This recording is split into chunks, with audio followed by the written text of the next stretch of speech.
Hi friends, నమస్తే. వినేవాళ్ళకి చెప్పేవాళ్ళు లోకు అంట ఫ్రెండ్స్. నేను ప్రతి ఒక్క విషయము మా నాన్న నాకు ఏదైతే చెప్పాడో ఇట్లా ఉండాలి, ఇట్లా చెయ్యాలి ఇది అని అందరికీ నేను వీలైనంత వరకు చెప్తా ఉంటా ఫ్రెండ్స్. కొంతమంది అయితే ఏం పని బాట లేకుండా ఈవిడ చెప్తుందని మన కుటుంబ సభ్యులు కావచ్చు, ఫ్రెండ్స్ కావచ్చు, చుట్టుపక్కల వాళ్ళు కావచ్చు, ఎవరైనా కావచ్చు, అందరిని మిక్స్లో చెప్తున్నాను. అస్సలు పట్టించుకుంటలేదు ఫ్రెండ్స్. మనం మొత్తము ఆరోగ్యాలు దెబ్బతిన్న తర్వాత ఏం చేయలేం ఫ్రెండ్స్.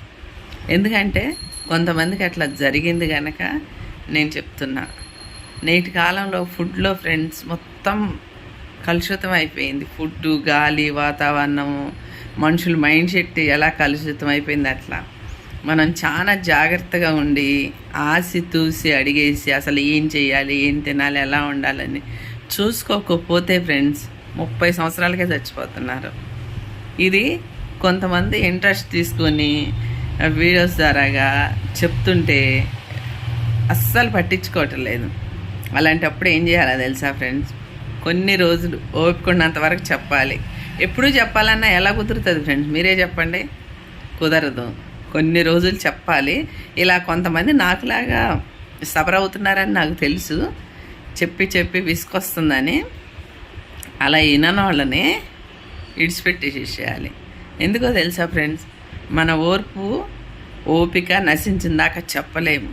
కొన్ని రోజులు చెప్పాలి, పాటిస్తే బాగుపడతారు. వెనకటి కాలంలో మనకు తాతలు, ముత్తాతలు, అమ్మమ్మలు, నాయనమ్మలు చక్కగా ఇంటి మీద పడి ఉండేవాళ్ళు. ప్రతి విషయానికి ఏదైనా రోగం వచ్చింది అనగానే తలనొప్పికి ఒకటి, జ్వరానికి ఒకటి, కడుపుల నొప్పికి ఒకటి, కాళ్ళ నొప్పులకి ఒకటి అన్నీ వాళ్ళే తయారు చేసి ఇచ్చేవాళ్ళు.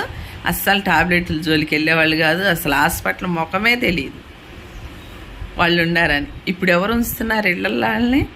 కొద్దిగా వాళ్ళు పని చేయగలిగితే ఉంచుతున్నారు. పని చేయలేకపోతే ఏ అనాథాశ్రమంలోనో, ఏ చుట్టాల దగ్గరికో, ఏ సత్రంలోనో, లాస్ట్కి మొన్న ఒక ఆయన అయితే శ్మశానంలో వదిలేశాడంట కొడుకు తీసుకెళ్ళి.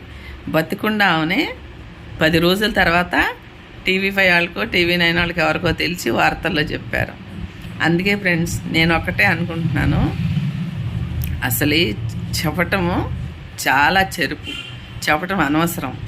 కుటుంబ సభ్యులకైనా, పిల్లలకైనా, భార్యకైనా, భర్తకైనా చెప్పటం మానేసేయండి ఫ్రెండ్స్. మీరు మానేసి మీరు హ్యాపీగా మీరే మారిపోయండి. ఫస్ట్ మారిపోతే ఎంత సంతోషంగా ఉంటామో తెలుసా?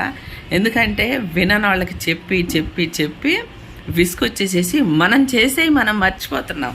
మన మనశ్శాంతిని మనం కోల్పోతున్నాం. అవసరమా ఇది? అందుకే ఫ్రెండ్స్ చెప్పటం మానేసి మనమే మారిపోదాం. ఇది చాలా బెస్ట్ ఆప్షన్ ఫ్రెండ్స్. అసలే కాదంటే కామెంట్ పెట్టండి. మనం మారిపోతే అప్పుడు తెలుస్తుంది. వెనకమాల పడి చెప్తుంటే లెక్కలేదు కదా. ఏదన్నా జరిగినప్పుడు, ఇబ్బంది అయినప్పుడు అప్పుడు తెలుస్తుంది. ఓకేనా ఫ్రెండ్స్? బాయ్.